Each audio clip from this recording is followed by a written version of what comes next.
So, Zulynette, thank you for coming on. How you doing? Thanks for having me. I'm doing pretty well. How you doing?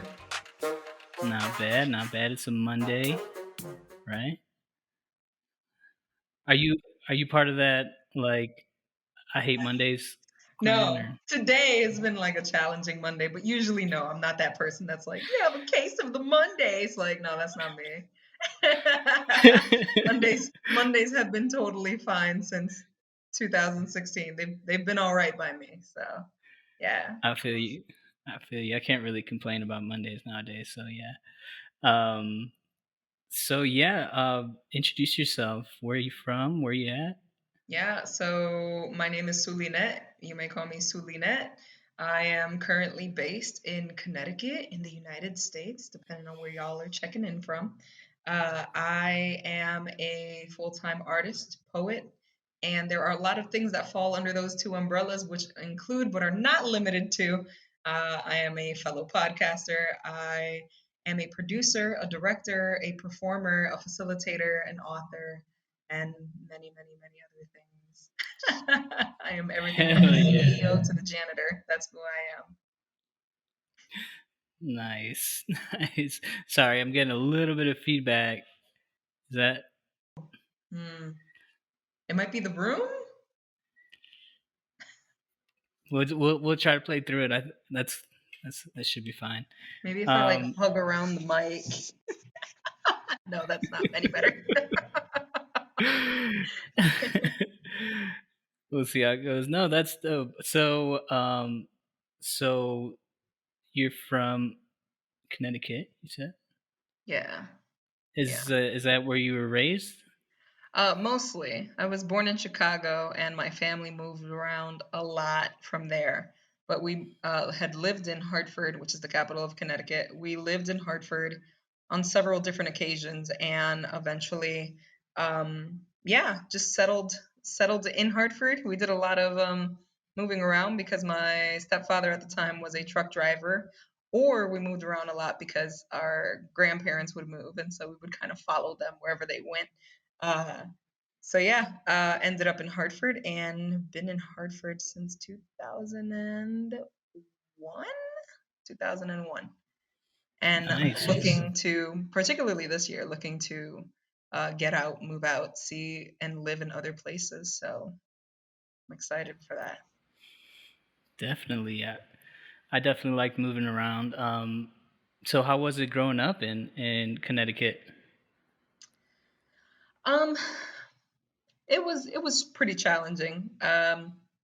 Some of it was challenging, I would say. Um, the challenging parts were, we grew up very poor. We lived in not the best neighborhoods. We went to school. I'm saying we because at the time, it was my siblings living with me, and also sometimes cousins would live with us and stuff. Latina families, that's how we do. Um, so we were going to schools that definitely didn't seem to think we would be doing very well down the line, and they let us know. So a lot of that was very challenging. Um, Knowing what would become of us was also a challenging thing um, to sort of envision. So in terms of becoming an artist, I wouldn't necessarily say it was an idea that was discouraged. It just wasn't in the realm of possibility. It wasn't an idea that existed. Um, it was always and only a hobby. It just happened to be a talent that you had, but that was it. The really dope thing about growing up in Connecticut, particularly in Hartford, is it's one of the cities um, in the US that has the highest Puerto Rican populations. So I very much grew up around my people, which was really rad for me. And it definitely influences my work. It influences my poetry. It influences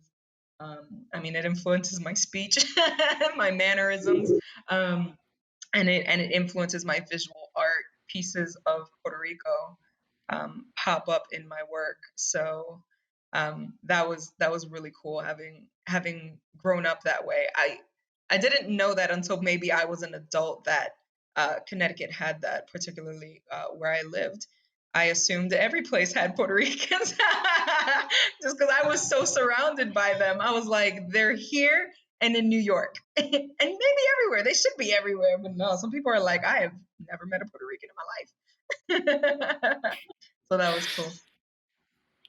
Yeah, there's definitely those parts of the country with with lack of Puerto Ricans. I've been there, and it's definitely better in the places where there are more Puerto Ricans. So, Mm. um, no, that's really cool. So, being Puerto Rican, are you first gen or your grandparents I or? think I would be a second or third. My grandparents were born and raised in Puerto Rico. My mom was born in Brooklyn. I don't know what generation that makes me, is what I'm saying. And then I was born in Chicago. So what am I, second gen? I think second gen. Okay, Yeah, cool. I'm second gen then. yeah. Cool. Yeah. The Puerto Rican culture is so rich, and I was just talking to with my last guest about how rich it is, and he was from New York too, and he anyway like a lot of culture, and so I would imagine. So how was like growing up? You were talking about um, growing up in rough conditions, and you're Puerto Rican, um, and you got these cultures. Was your art you said that it was influenced by your culture. So was your art and early on a kind of recluse? And as a kid, for me, being growing up in lower incomes, you kind of your imagination goes wild. Is that kind of how you went about it? My art for me, I think my art for me when I was younger was first like I think I had a natural knack for it, and because people were giving me attention and praise for it, I was like, "Oh, this is cool. Okay." um, in middle school, something that influenced me sort of taking it more seriously at the time, I was like 11, uh, was a boy saying that girls couldn't draw. So I took that very personally and decided that I would prove him wrong, and I did. Um, and around that time, also, Pokemon was like the thing. It was like popping at that point. And so I started drawing a ton of Pokemon. Um, and then drawing a ton of Dragon Ball Z characters, and then drawing like just a whole bunch of anime characters. Um, and so it became, which was really good for me at the time because middle school was then also when a lot of challenging things were happening personally with me. So it became a source of light essentially because again it was something where I was getting positive feedback. It was something that was giving me positive attention. Um, and it was something that I could do anywhere. I could flip over uh, my class handout sheet and just doodle. I could get envelopes at home from the mail that my parents were getting, and I could draw on there. I could. It was something that was super accessible to me, and I think that very much had an influence as to why it meant so much to me. Um, and yes, absolutely, it was part of me processing my own emotions in a way, like if you're younger, you don't have language, you don't have um yeah, you don't have language to express complex thoughts or complex emotions that we might be feeling. So art can become a place to sort of let that all out.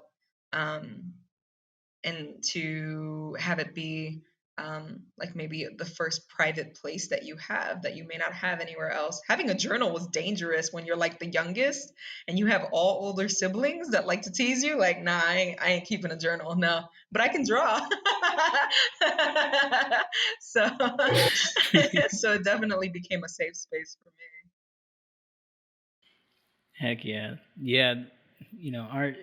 You can create. That's the cool thing about being a creative. You could create your own little worlds and kind of go into them when you need to. So you said that you were getting before you mentioned that you had gotten a little bit of attention and that it was mostly viewed as a hobby. What like when you start getting into your creative side, how were your parents' reaction to it? Or supportive or not? Listen, if you ask my mom now what it is that I do, she still wouldn't be able to tell you. She would tell you that I'm a teacher, and I would just be like, sure, that's part of it. So she still can't even tell you like that I'm a full time artist or a poet. She's never seen me perform. She read one poem of mine like a few years ago, and I made a mention of God. It wasn't even in a negative way, but she was like, "Eso del diablo," and I was like, "All right, well." Um, that's cool. But I don't think I started to make mention of wanting to do this full time until maybe my late 20s. I'm currently 32. I uh, I had uh, I actually came at it through poetry before I came at it through art. I had started performing in 2010. I had gone to this all ages open mic in downtown Hartford. The place no longer exists. And because it was all ages and because it was in downtown, because it was accessible to me, I went for the first time and I saw people get up on stage and I heard poetry in a way that I had never heard it before. It was raw, it was honest, it was gritty, it was talking about social issues, it was talking about personal feelings, it was all mashed up together and it was explosive. And I was like, I want to do that. I want to do that. And I have rarely had that feeling of like that alignment. And also, like to the people at home, when you get that feeling, please follow it. It will not steer you wrong. But I saw it and I was like, I want to do that. I want to get up on stage and I want to rip it like that. Um, and so I was on stage the next week with a poem in my hand, uh, shaking like a leaf in the wind. Uh, but when I finished, I was like, yo, that adrenaline rush is crazy. But so people knew me for years as a performer, as a poet, long before they knew me as a visual artist. I kept my art very close to home because to me it's much more personal to me than my poetry is. My poetry I think I use as a vehicle to reflect the world back to itself, to talk about social justice issues, to talk about what it's like being femme, what it's like being queer, what it's like being having been raised poor, what those sorts of experiences are like. And yeah, there's a lot of personal stuff in there, but when it comes to painting, when it comes to drawings, that to me is much more closer to my own inner emotional world than poetry is. So I kept that to myself uh, until maybe 2014. So 4 years after people already knew that I was like a poet and performing and stuff, I had actually been asked to come perform poetry somewhere. And I just randomly was like, do you mind if I bring some artwork with me? Just to show it. I wasn't thinking nothing about selling it, no, but whatever. I was so self conscious about my art. I was very much comparing it to people because social media, it'll do that to you, and you will do that to you, where you are comparing whatever it is that people are posting as their own successes. And then you use it as like markers of like, oh, see, this is where I should be. And that's not true. None of it is true. Um, I brought my artwork there to that venue to where I was supposed to perform. I lined up my art on the wall, like at the back of the stage. And this woman had approached me. This woman approached me while somebody was performing. She walked up from behind me and she was like, "Is that your artwork?" She was like whispering, "Is that your artwork?" I said, "Yeah." She's like, "How much is that one?" I had no intention again of selling anything. I just wanted to show people the pretty pictures. And I told her like the first number that came to mind, and she was like, "That's mine." And yeah, and she bought it. She bought it that day. And I was like, oh, this is a new feeling. This is a thing. This is I think this is something I can do. And I think soon after that, I started posting just little things that I was very okay with getting rid of. There were still some things that I'm like, no, they're my babies. They gotta stay with me. Um, but there were some things that I had posted, and like I was surprised with how quickly people were just like purchasing them up happily. Um, so when I started to get a lot of signs about, this is a very long way of answering your question, not that I'm apologizing for it. No, you're good. I started to get a lot of signs from other people who were doing this full time, who were full time artists or full time poets or full time facilitators. Just confirmation that you could do this. Not that it would be easy, but that you could do this full time. And and I had gotten my master's degree in social work in 2013 because again, art as a job was still not a possibility to me. I was seeing people doing it, but I was like, all right, yeah, that's probably working for them. Um, and I remember I had been 3 months into my new job after I got my master's degree, and I wrote in my journal because my siblings had moved out by this time, and now I could have a journal. I I remember writing, I have no idea what I'm doing here. I don't want to be here. I don't want to be doing this. Um, and I stayed at that job for 3 years. And along the way, I was still performing, still sharing artwork, and still doing this full time job as a researcher. And there came a point in time where I met somebody who was a performer, who was, because here was a conundrum that I had too. I was like, well, I have to pick one thing to do and only one thing. I have to either be a poet or I have to be a painter, and that's it. And the other one just has to take the back seat and chill. And then I met this person at an event who, while spitting poetry up on stage, was also painting a painting just with the most ease. He was also dancing and singing. He was doing a whole bunch of things all at once. And my best friend at the time like leaned over towards me and just elbowed me a little bit. And I was like, I get it. Okay, I see what's happening.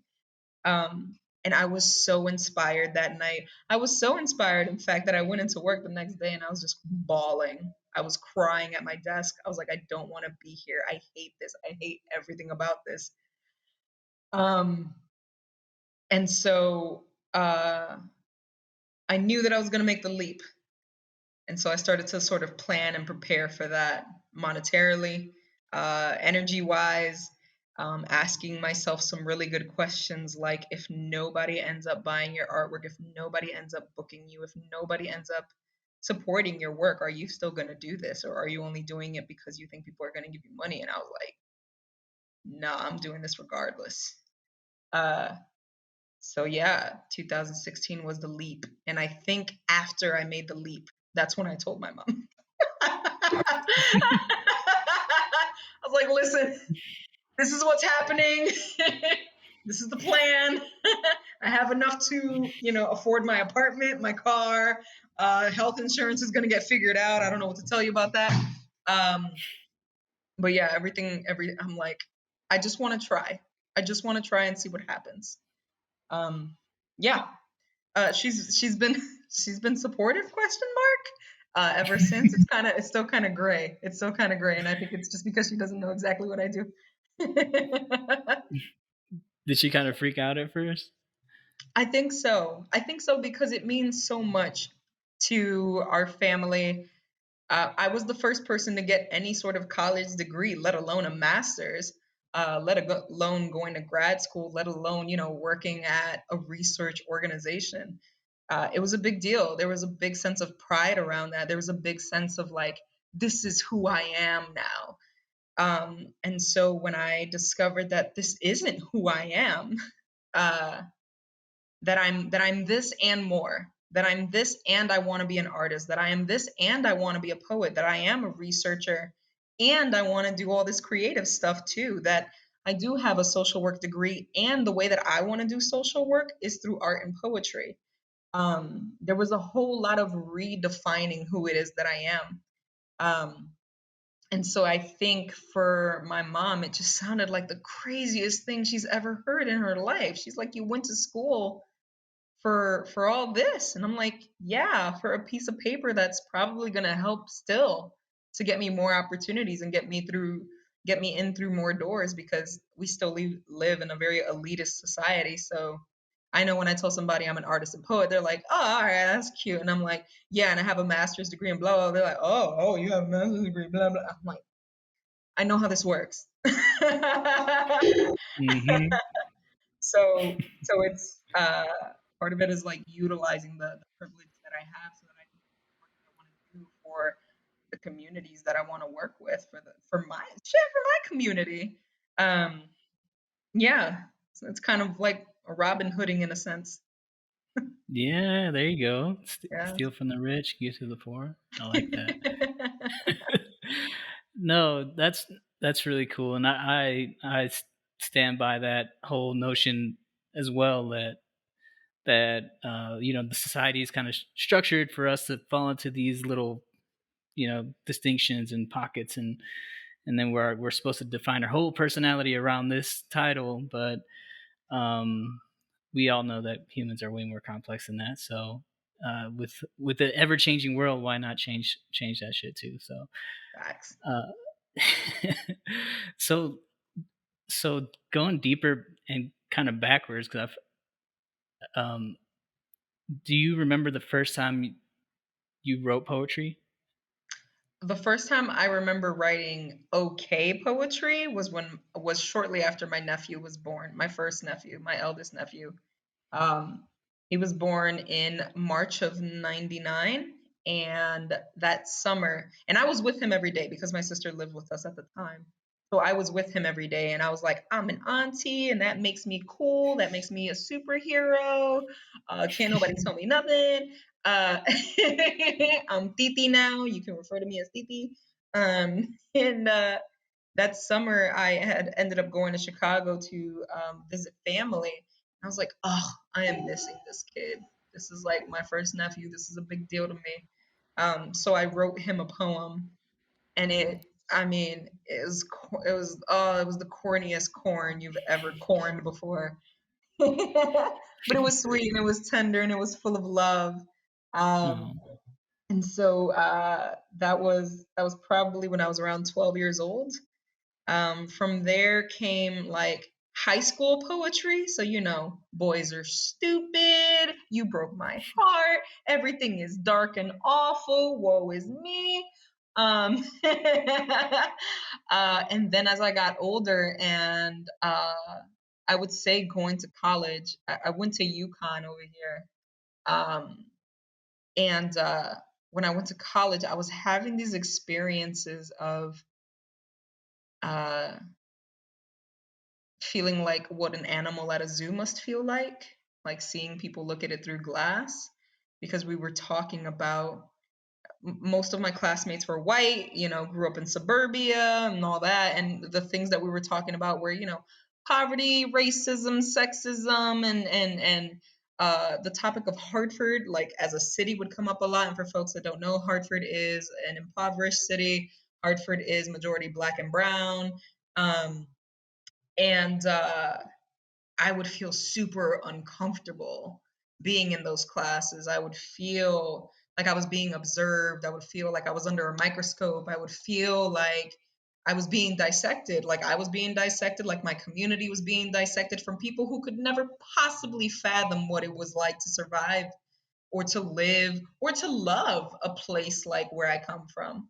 And so I remember writing a poem where I think the shift really happened in terms of how I write now. It was critical. It was definitely me calling out professors. It was essentially, calling out the elitist BS of like how it is that you judge people that again come from where I come from, like the SAT scoring and the mispronunciation of names and the racism and the oh, you come from there, that must mean you're not going to go very far. Oh, that's the ethnic or the racial group you come from, you must not be able to go far. Oh, you're a woman, you must not be that brilliant. um, and yeah, I think that's really where the shift of how I write and what I write about happened. So then when I saw somebody doing that at an open mic and sharing something that raw, I was like, oh, Oh, this is the thing. Okay. Yeah. Yeah. But yeah, it started with my Nice. nephew, I'll say. Oh, heck yeah. No, yeah, I mean, all art starts as like bad art, quote unquote. So our first, the first time I drew was a crappy drawing. So, because you were saying that it was cheesy or and etc. So, I remember I did a little poem in kindergarten that won a little award, and I remember finding it and reading it, and I was like, this is garbage. Anyway, um, I'm gonna tell you a secret. You just reminded me of one. My okay. mom, there was a radio station that was having a Mother's Day competition, a Spanish radio station when we lived in Springfield, Massachusetts at the time. And my mom had like a poem somewhere. It was like it how do I say this? It was like pre-written. It was somebody else's poem. It was like on some tapestry that she bought at some store or whatever. It was definitely not my poem. But she had me call in the radio station, and before she called, she was like, I need you to pretend like you're crying. I need you to be like emotional. Read this poem. Let's just see what happens. I was like 6 years old at the time. And we called in and I read the poem and I was like, Mommy, you mean so much to me. And I won. Wow. The radio station does not know that that was not my poem, that that shit came off of like, again, some tapestry or something that we had around the house. Um, and she won like uh, she won a vase with like an Asian design on it, and it was like on a little cart or something. She still has it to this day, and it was based off of a lie. It was based off of a Wow. lie, but that was like my first poetry award. That was Hey, it was your delivery that won you the award, right? So you earned it, and that's when you became a professional poet. You've been a Oh professional Jesus! poet Yep, that was it. since. That was it. Oh man, that's so cool. Yeah. That's a cool story. So so you talked about your poetry in school and that you went to school for social work. Um, do you think that I guess how did you choose social work, and do you think your creative art side kind of influenced that? So I chose social work partly because of the job that I had. Um, I had worked at the research institute that I mentioned. I had worked there since I was a teenager. It was the very first job that I ever had.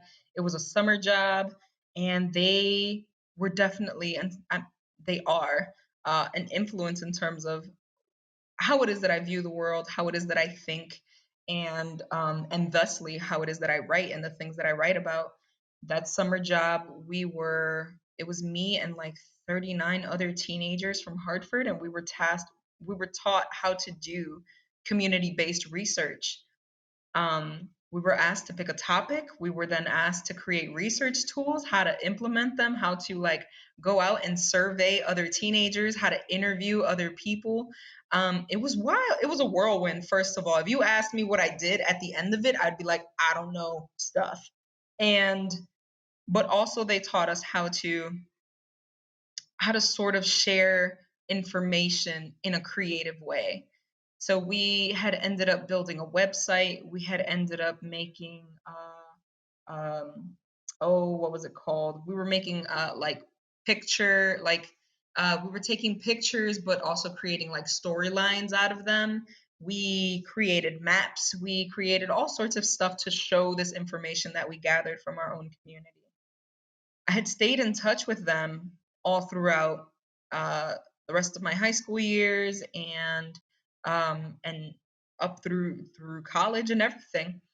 I would intern for them. I would work for them part time. Whatever it is that I could do, I would stay connected to them because I was like, I'm never going to be able to get another job that's like this, where I feel like I'm doing something in the community, where I'm not just somebody who's helping somebody find a T-shirt that goes with their jacket.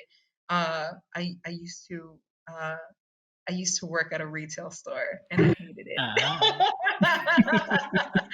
But it for me, and no shade to people that love that. There are people that love that. I do not love that.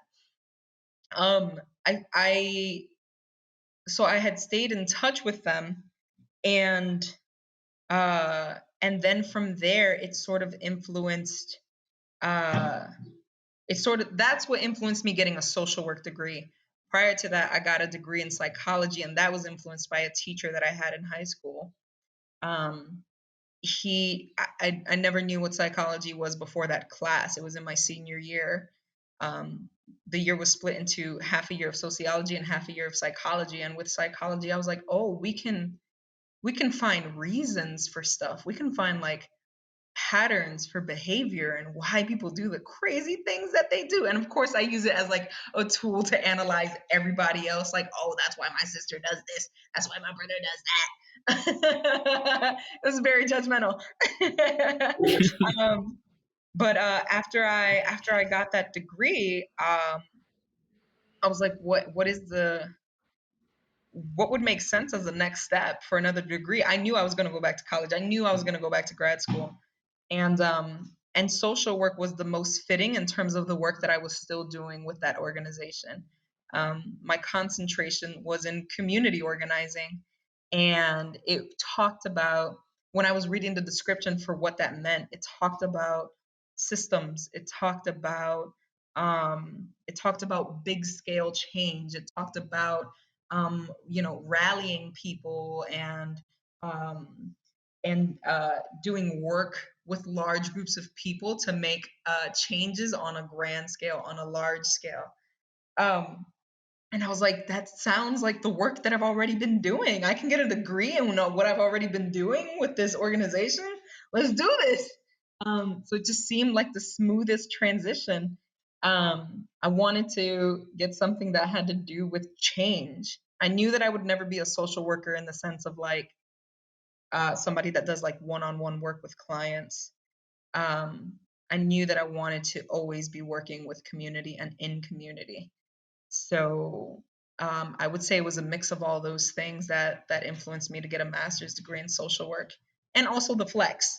The flex of having a master's degree also influenced me to get a master's degree for sure. I was like, if I know Yeah. that I can, I will. No, that's dope. That's dope. And um, yeah, I feel like that's a big driver for me sometimes. Like Mm, someone said that I couldn't do it. I think one of my teachers said, "Well, I don't think you could, based on your grades now in middle school, I don't think you could be an engineer." Anyway, um, prove them wrong. maybe I proved him right recently, but no, that's so social work. I feel like artists. You were talking about earlier. You're sitting in class. You're seeing and listening to lectures and these theories, theoretical, sciences on what you understand on a human level. Um, and I guess as far as artists go, I feel like creatives and artists in general could kind of cut through some of the bullshit that is in society at surface value, and look past that level and realize, oh, this is not really what this is what's going on. So that, coupled with some, usually a form of empathy, like a high level of empathy, do you think those kind of things played a part into that as well? Like or you think they're kind of hand in hand, back and forth, that Hmm. Like the social work yeah. part of it and the artistic creative part of it. Mm-hmm. Hmm. Hmm. I think they go hand in hand. I think because um, I think because of the way that I was introduced to what happens with research and working with community and then sharing results in a creative way. Um, I think having experienced that at a young age, where people think you are either left brained or right brained, and that's just not true. But like activating all of it at the same time, knowing it doesn't have to be one or the other.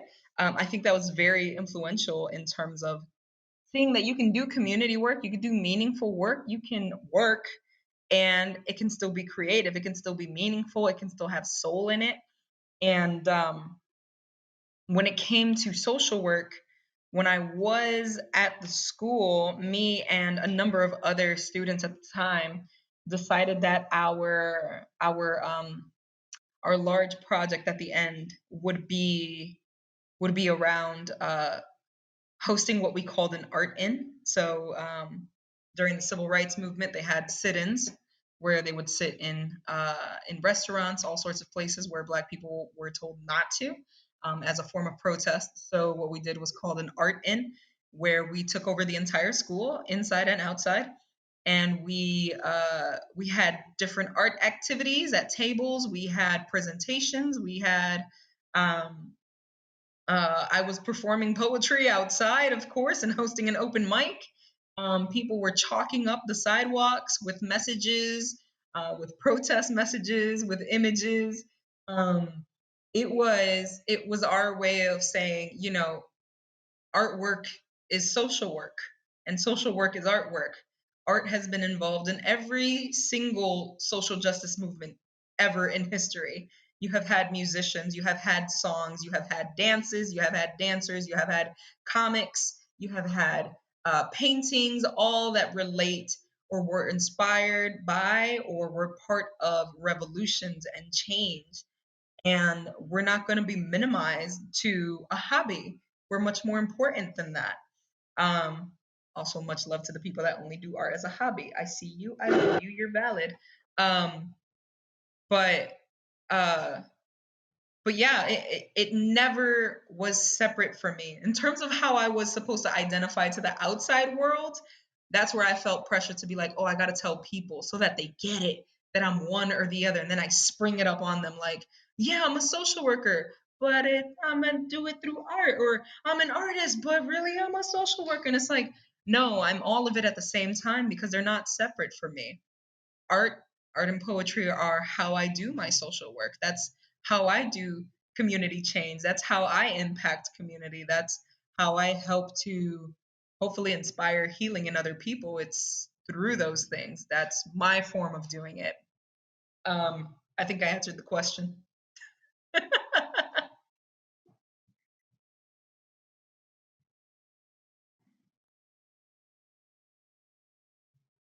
Oh, you're muted, love.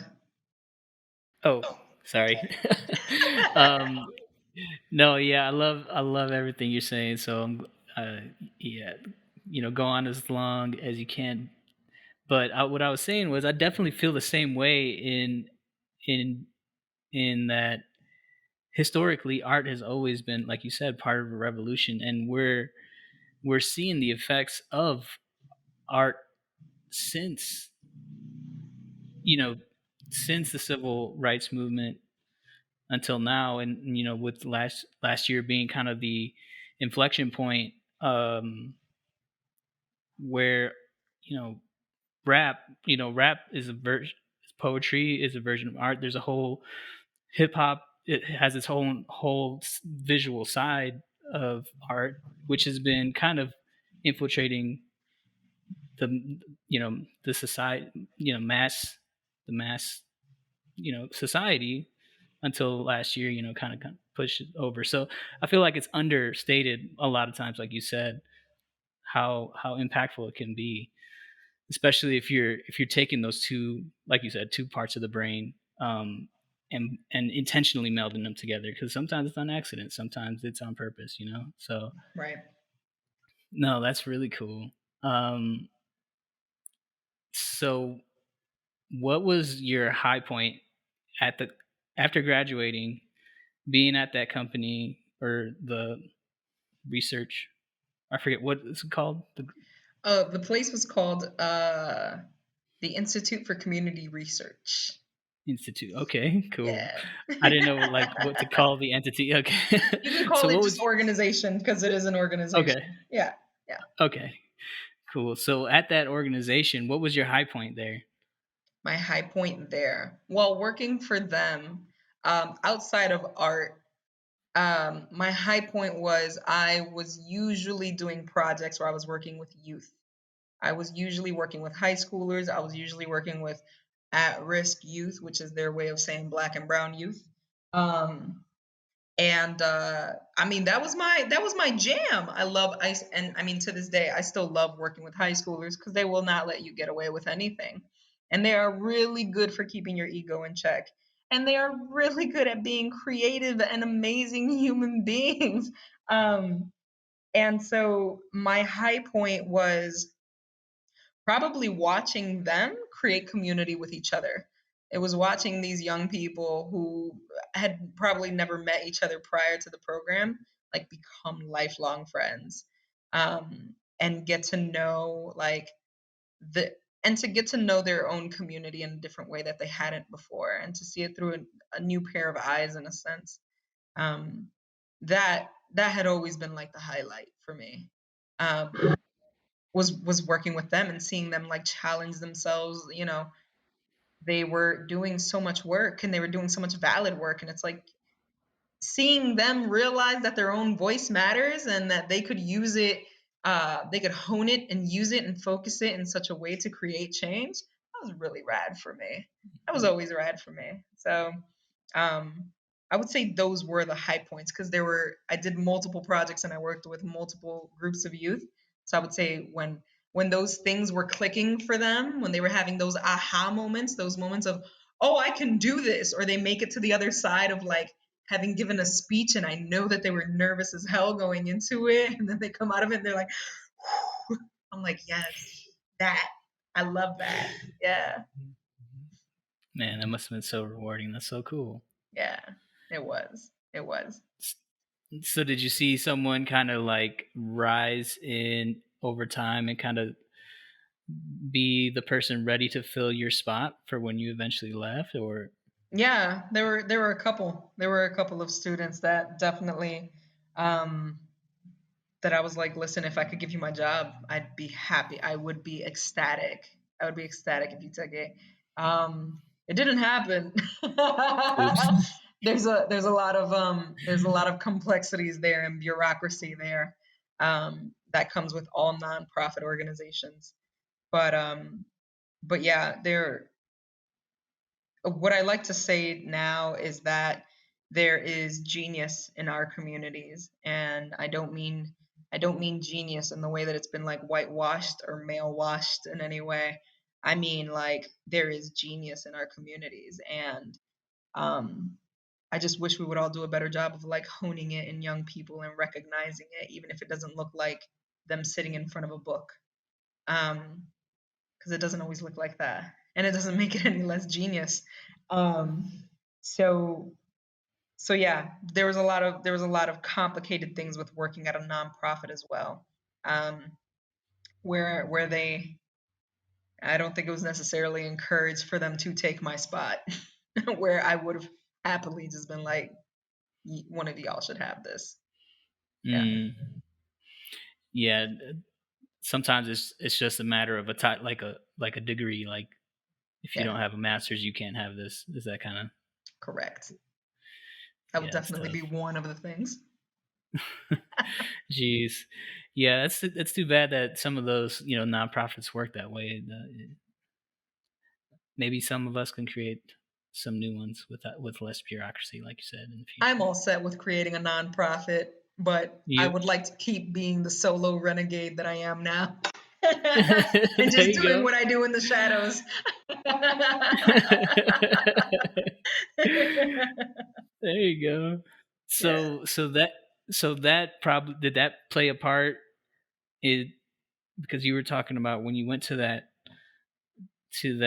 poetry slam and you saw that person that flipped the switch and you went back to crying the next day. Was that playing a part as to why you decided to jump ship? Oh, there was a ton of reasons. There were a ton of reasons. And looking back on it, there are even more reasons than I thought there were originally. Part of it was actually me working with youth. Part of it was sometimes there would be these points in the process where I had to like run our next step through a supervisor. So we're saying that we are empowering youth and we want them to decide for themselves, et cetera, while also saying things like we have grant requirements, we need to look good to stakeholders, we need to like make sure the mayor likes us, et cetera, et cetera. So sometimes they wanted to do something, say something, advocate for something, and weren't encouraged to do so because of those other things. Um, and so there would be some of these times in the process where like there was a lot of friction. There was friction in terms of like, okay, well, what are we allowed to say? Uh, what are we allowed to do? What are we doing next? Who are we waiting for to give us a yes? And I'm like, this sucks.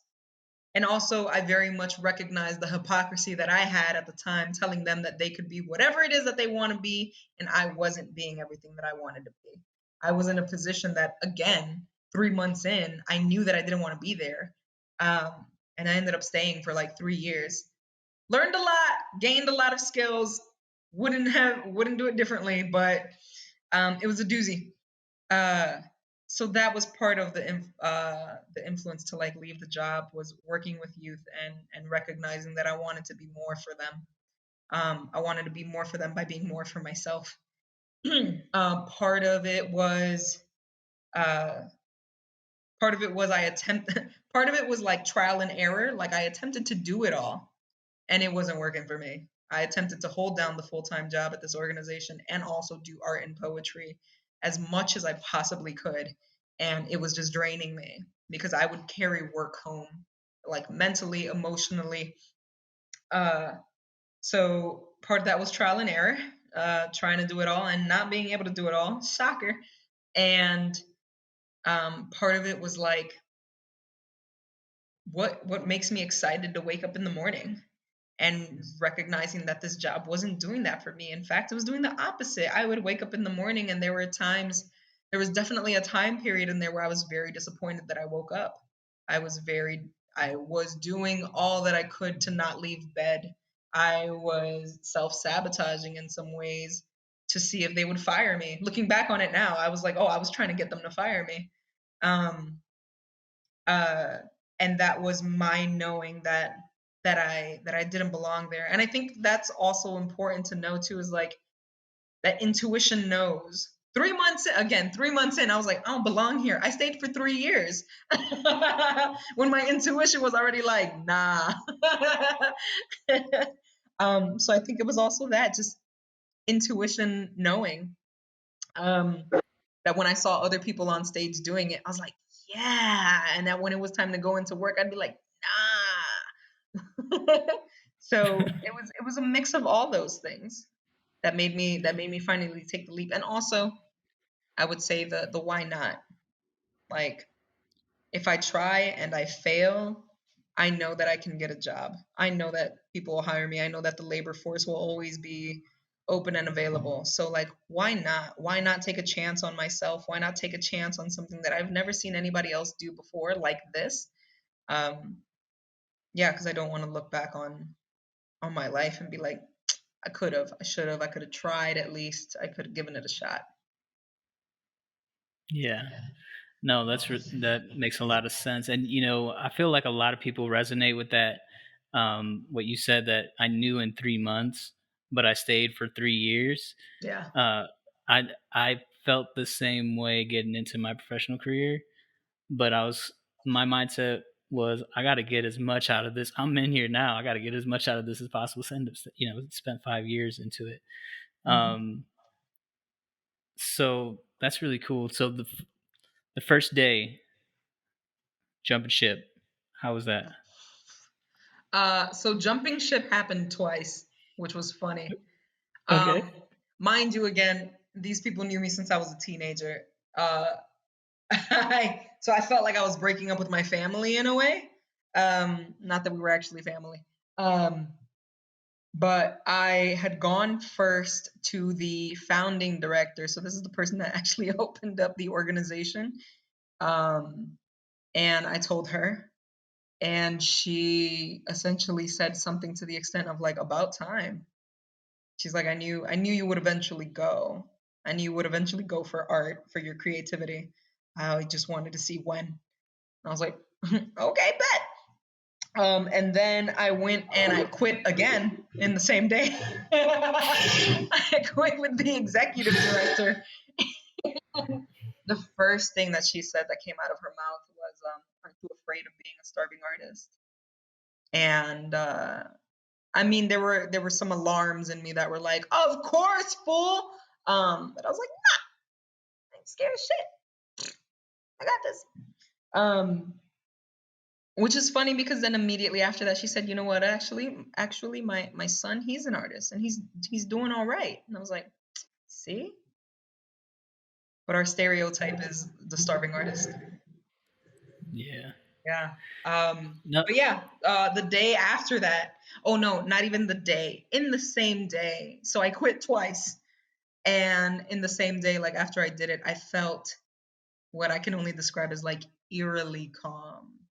It was almost scary how calm I felt after that happened.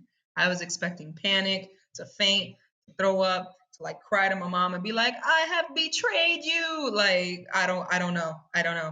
But instead I felt the most calm I had felt in the 3 years prior to that. I feel that. Yeah. I feel that. I feel it. It's for me. It was almost like it was a release that I didn't know, like a weight that I didn't know was on me. It had been on me for 10 years and or more. And then when I quit, it was like this. It's like, oh shit, this is what I was supposed to feel like life. Is that kind of how it was? Yeah. I was like, I'm not, I can wake up in the morning and not feel like immediately stressed out. Or I Hmm. can move more. I can spend my time more intentionally now with what it is that actually resonates with me versus like what a boss is telling me to do or what a grant is telling me I have to do, what I have to fulfill. I'm like, I can do this like authentically. I can curse in my poetry. I can make connections with people. I can tell organizations to like fuck off if I want to because who gonna stop me now? Who gonna stop me? So it was really liberating, which is also simultaneously really scary because now you still also have nobody to tell you what to do. You are doing this all on your own now. Um, so it involved a lot of self trust and a lot of trial and error and a lot of learning and bumps along the way. But yeah, I was like, oh, this feels great. I think about now, like, what would it be like to go back to work for somebody else? And I'm like, as soon as somebody says something sideways, I'm like, man, whatever, I'm out. Whatever. Hell yeah. So this was 2014, you said? When you quit? When I quit, 2016. So 16, 5 years sorry. ago. Yeah, 5 years ago. 5 years ago. Yeah. Okay. So what are you learning in that first year, on your own? Um, oh man, what did I learn that first year? I had to listen, I'm still learning it by the way. I had to learn how to like schedule my time, how to I had to learn how to say no because if I said yes to every opportunity, if I said yes to everybody that was trying to only give me like $50, $25 to perform, I wouldn't have made it. So I also had to learn um, how to evaluate my own value and how to advocate for myself. Like, I'm not doing this as a hobby. I'm really good at what I do. And I've been doing it for a while now at this point. And you're going to have to like honor what I do by paying me thusly because now this is my job. Now this is my livelihood. Now I'm in a different position than when you met me like 3 years ago and I had a full time job and I was doing perfectly fine. Now the circumstances have changed. So now your treatment of me is definitely going to have to change and it's going to have to meet certain expectations. And so when you are coming at me and saying that you want me to perform for an hour and you want to give me $25 and a sandwich, like no, that's not going to fly for me. And I very much have gotten approached by organizations that I had performed for prior. So it also got a little awkward sometimes for some folks like, we don't have the budget, that you performed for us before. And I really, really had to get comfortable with saying no. But the more comfortable you get with saying no, that also means you're creating more room and space for the yeses that align with what you're actually trying to do. Definitely. Yeah, that's so cool. I feel like a lot of people starting off, they feel like they need to say yes to everything because there's some kind of like pressure to start getting some kind of attention or some kind of, income, even if it's just the very little, Right. um but I've found myself recently kind of like I have my projects and that's worth X amount to me. And if I'm gonna do someone else's stuff, then it's gotta be at least worth that, if not Mm. more. Is that so? What kind of things were you saying no to once you figured it out? Oh, I was definitely saying no to stuff that was like, hey, can we give you again like $20, $50? Um, hey, do you want to drive to this event that's like an hour away from where you live and then an hour back and we'll give you like this amount of money? It was like stuff that mathematically did not make sense to me. Um, and also it was stuff that was like, I mean, and uh, I'm very offended by the word exposure now. I'm very offended by people that know that I've been doing this for as long as I have and are like, what we would love to pay you with is exposure bucks. I'm like, I can't pay anything with exposure. Like, wild. That's the craziest thing I've ever heard. I can't pay my rent in exposure. I can't eat exposure. I can't soap myself up with exposure. So I can't get paid in exposure. You're not actually doing anything for me. And honestly, anybody that has ever offered me exposure that I have ever said yes to, nothing has ever come of it.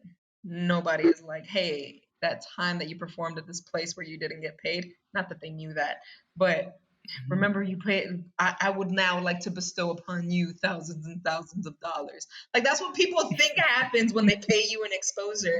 It's like that's not how that works, my Yeah. guy. So yeah. Yeah, people think they're like Oprah or something. Like if you had like if you were Oprah, I would I would maybe do it for exposure because she got a big audience. You're just like me. You're Right, right, right. so You got a platform of like, and I'm not talking about social media. I mean, like in person. I see your events. You have an audience of like three people. Most of them are related to you. You're talking to me about exposure. No, this does not make sense. So no. right. Yeah. Yeah, no, that's what's up. Yeah, I feel you. So, um, so what's a day in the life of Zulinette, the artist, the poet, the creative alchemist, look like nowadays? It depends on the day, honestly. I never experienced the same day twice, which is very okay by me. Typically, uh, so what I have tried to do, something that I would recommend to folks that are looking to give themselves some sort of schedule, is every day of the week is themed for me. So I dedicate Mondays, for example, to recording, to uploading to the podcast, to editing audio, to editing cover art, etc. Mondays are for recording. Tuesdays are for applying to grants and fellowships and doing research around that. Wednesdays are for XYZ, XYZ, XYZ. Fridays are just for noodling, which means I'm just thinking. I'm just trying to intentionally create space to come up with new ideas because you need to make space for that too. You can't always be doing. Um, so it depends on the day. And uh, it also depends on whether or not I'm contracted with somebody. So if I have a performance, uh, then then my day is usually circling around that. If I'm contracted to facilitate a workshop, then it's preparation for that. If it's something that's like a series of workshops, which are super fun, if it's a series of workshops, then uh, it could look like anything from like emails to, at least when the world was open, it was meetings with clients, it was um, uh, contracts, sending out invoices, painting, writing. Yeah, so it depends. All that to say, it kind of depends. A day Yeah, typically now is like a day typically now is like emailing, writing, because I'm working on my second book. Um, yeah, and doing dope stuff like this. I'm trying to get back to like connecting with community much more often. nice. Yeah. Yeah, yeah, it's definitely something I had to consciously try to do, and that's why I started the podcast. And you know, on the topic of podcasts, how did Creative Alchemist? That's one of your biggest, platforms right now. Like, when did you decide to start that, Yeah, or how did you decide to start it? I think I started it in 2018. It was very much inspired by the fact that when I was looking up information for how to be a full time entrepreneur, I was having a really hard time finding information around that, um, particularly when it came to being an artist who was trying to work. It's almost like people don't believe in that, anyways. So I was like, you know what? I have information, I have lessons that I've learned, I have experience that I can share freely with the people. So let me do that. And I was like, I have never, I'm not even gonna lie to you. I maybe listened to like 3 podcasts before that, and I was like, I'm gonna do that. It was really just driven by it was driven by the desire to share out information. It was driven by the desire to share out what it is that I learned, because people who were in the position that I was in, uh, it was to help them, and also it was to be in really good conversation with people from my community, because again, our communities are filled to the brim with geniuses. I was interviewing people that I knew in the community who were doing art part-time, full-time, sometimes, depends on the cycle of the moon, whatever, I don't care. But I was interviewing them because also they do artistry that's different than mine, and I was really curious about that, and I wanted to see how they made it work, and how it is that we could learn from each other. I don't always want to learn in a vacuum. I want to learn with other people that are learning as well. So that's where the podcast came from. Yeah. Nice. First, definitely, definitely is the case that there's not enough information out there, and particularly when it comes to people of color, I feel like those journeys into creative entrepreneurship can a lot of times be different than someone from more traditional background, I guess is the word. I don't know, Yeah. traditional, anyway. You got Mainstream. No, that's this. yeah. So I think your podcast is a great value, and I listen to it Thank you. all the time.